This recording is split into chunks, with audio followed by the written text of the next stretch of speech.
Next up is another GM two-piece shaft. This one here is for a full-size C10. This is my customer Brandon. It's a truck it's a southern truck or a Midwestern truck that he bought and drove home. And unfortunately, like I think he said 100 miles or so from his house, center bearing failed. This is the slinger off of it, and you know, he limped it on in. But so that basically center bearing problem, and give it a once over just so he could drive this truck around and shake it down. It's an interim step. He may make some changes to the truck down the road, but for in the meantime, this will drive it around. And yeah, so just take a look at this quick. This black section surface on here is literally rubber that was vulcanized on there from the friction of the bearing fail. It must have got up over the rubber element, must have got up over the slinger somehow, or who knows what, but it was messed up. So that's a new 210 088, the same as before, the last video. New slinger, everything's correct.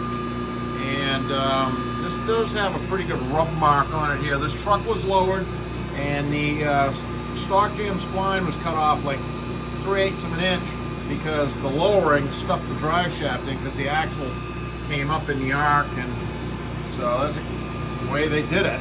The cut was pretty jagged, so I smoothed that out, put a good chamfer on it so it's easy to assemble. And I'm going to index this the way it is now, so that it's clearly visible and it doesn't rub off. It's got paint marks on it now. Running it with the OEU joints, you can see the exterior condition of it isn't something that we're accustomed to here in Maine. So that's a dead giveaway that it's a southern or Midwestern truck. So we're running it with the stock U-joints and stuff. But it was in the balancer. It did flutter pretty good here. It had a pretty good shake to it at about 1200 RPM that would probably been noticeable. Not probably, definitely. It shook pretty good. So it's in the balancer. I balanced it. You know, it's just the way it is.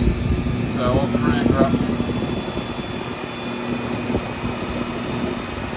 That's about 26, 27.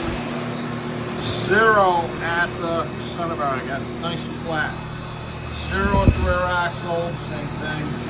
0 at the transmission. So we're gonna get this back to Brandon. This will be a good step, and he can drive his truck around now. And if he has other issues with it, you know, at least he's eliminated this. It does have a pretty good rub spot right there. There's no material displaced, but just barely. You can see that shiny spot there was just ready to start picking up some material. So whatever it was touching or whatever was wrapped around it came off just in the nick of time. So that's good. But we'll get this back to Brandon, and he can be on with his project.